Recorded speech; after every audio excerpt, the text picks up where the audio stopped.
মেধার জন্য লড়াই করলো, বুদ্ধি নাই আর তোমার নাম মুখে থাকিয়ে মেধা নিয়ে সৌন্দর্য নিয়ে আসো, চাকরি নাও। আর চাকরি নিয়ে এসে আজকে ছেলেদের বলি, মেয়েদের কথা বাদ, ওদের রূপে যদি সৌন্দর্য থাকে ভাই ওদের কিছু লাগে না। আজকে তোমাদের এই মাথা সৌন্দর্য নাই, তোমার ওই প্রেম কত ছেলেদের সাথে, তোমার বিশ্ব সুন্দরীর সাথে লাভ নাই।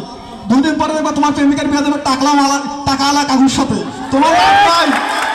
লাইফে ভালো করে পড়ালেখা করো, এদের থেকেও 1000 গুণ সুন্দর তোমার লাইফে জুটবে। তোমার আশপাশের অনেক ভাই বোনদের দেখো, ওই ইন্টার লাইফে প্রেম করছে, স্টুডেন্ট খুব ভালো, ওই 8 পাইছে প্লাস 10 প্লাস, ইন্টার এসে পাস করা মুশকিল হয়ে গেছে, 3-4 বছরের উপর পাস করতে পারে না। কারণ কি? কারণ একটাই, রিলেশন।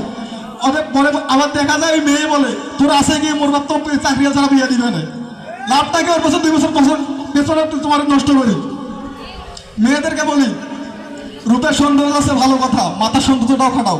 ওই রূপের সৌন্দর্য থাকবে, তুমি যদি এখনই যে আবার প্রেমের লাইনে চলে যাও তাহলে হবে কি জানো? ওই তোমার কপালে জুটবে বুড়ের টাকলা কাকু, তাছাড়া জুটবে না।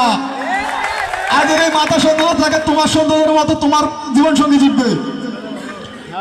তো আশা করি আমি অনেক কিছু বলে ফেললাম। আমার লাইফে আমার কথাবার্তায় যদি কোনো ভুল ভ্রান্তি হয়ে থাকে সবাই সময়সুলভ দৃষ্টিতে দেখবেন।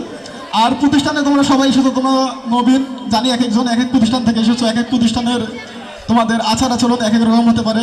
তো আমাদের যে আচার আচরণ আছে সেইভাবে চলার চেষ্টা করবা, আর নিয়মিত কলেজ করার চেষ্টা করবা। ধন্যবাদ।